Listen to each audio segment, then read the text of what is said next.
Hi, and welcome back. The topic for today is smacking up against the glass ceiling.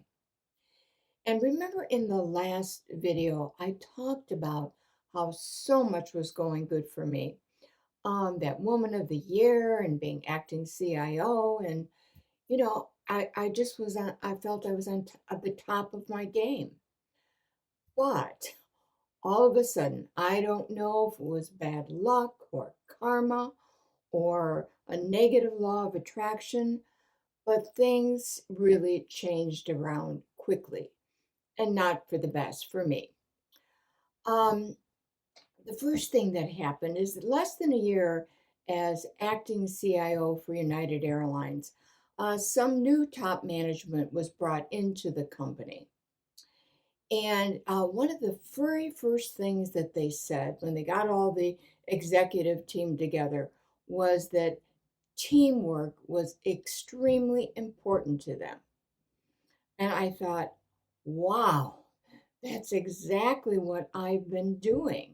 And no other division in the company had been doing it. I actually took all of my more than 2,000 employees through goal setting and then building. I actually had some outside consultants come in. So I thought, wow, wait till they hear this.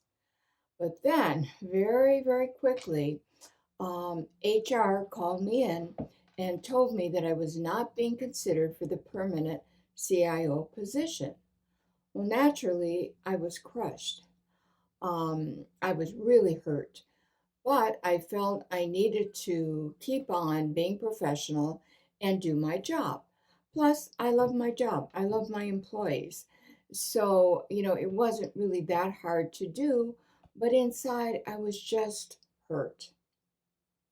Now, what I did was I wrote a letter to the top management and really explained what I had done in terms of team building. And looking back, it's not that I shouldn't have written the letter, but I think it would have been much more effective if I had gone in, set up an appointment with the very top, and just told them what I had done in terms of team building and why I think I should be considered for the permanent CIO position. But I didn't do that. I was just hurt and I continued, doing my job. But what I really felt inside was once again, I was just not part of the good old boys club. Anyway, um, I thought that once a permanent CIO was selected and brought into the company, I would leave. I was pretty sure that's what I was going to do. But I was acting CIO for more than a year. Finally, a new person, a man, came in as the permanent CIO. And from the very first day, he really took me aside and said, I understand how you're feeling. I want to support you. I want to help you. And I immediately really liked this man. In fact, we eventually became pretty good friends. So after a couple weeks, he said, what I'm going to do is I'm going to create a new organization for you to head up. And I'm going to give the position an officer title.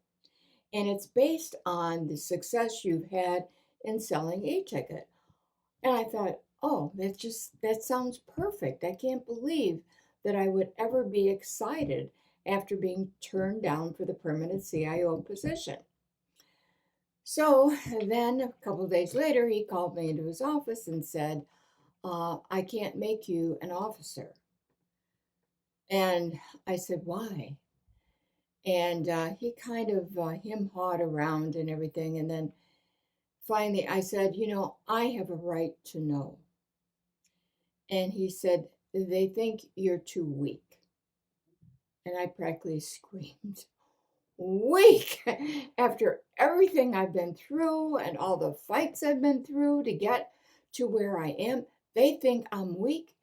And on top of it, I felt in many ways I was stronger than a lot of the officers I had seen in many companies throughout my career, um, because I was able to make the tough decisions. I was able to sit down with employees who were not performing well instead of ignoring the issue or waiting for a furlough or something like that to come. So I was angry, I was furious, and I started crying in my boss's office and cried and cried. And he pushed the Kleenex box, over toward me. And all I could think was, once again, I'm just not part of the good old boys club. I don't act like them, and they think I'm weak. Anyway, my boss said, before you just quit, at least get another job. Think about what you're going to do. And I sat back, and a couple of things that happened in my personal life. My husband had lost his job. That was number one. And he had been getting quite ill on top of that afterward. And so in the end, I decided to stay at least for a while because honestly, I really needed the medical insurance for my husband. So, like I've said many times, you just never know. Things can be going great, and then all of a sudden, circumstances can change in your life so quickly. And actually, my husband ended up dying 2 years later. So, with that, I want to get into the questions for this video. Question one: how do you define strength and weakness as it applies to both men and women in the workplace? And should women act tough in order to avoid being seen as weak? Because I think that's part of what happened with me. Question two: I didn't act tough, and I was sensitive and I was caring. Question two: what would you do if you were overlooked for a position for which you are qualified? And question three: have you experienced a situation that has hurt you deeply in the workplace? And if so, have you been able to forgive and move on? Now, the next topic for the next video is going to be compensation disparity. And I know we've talked about that somewhat in these previous videos, but I think it's a really important topic and I want to focus on it next week. Thanks for listening.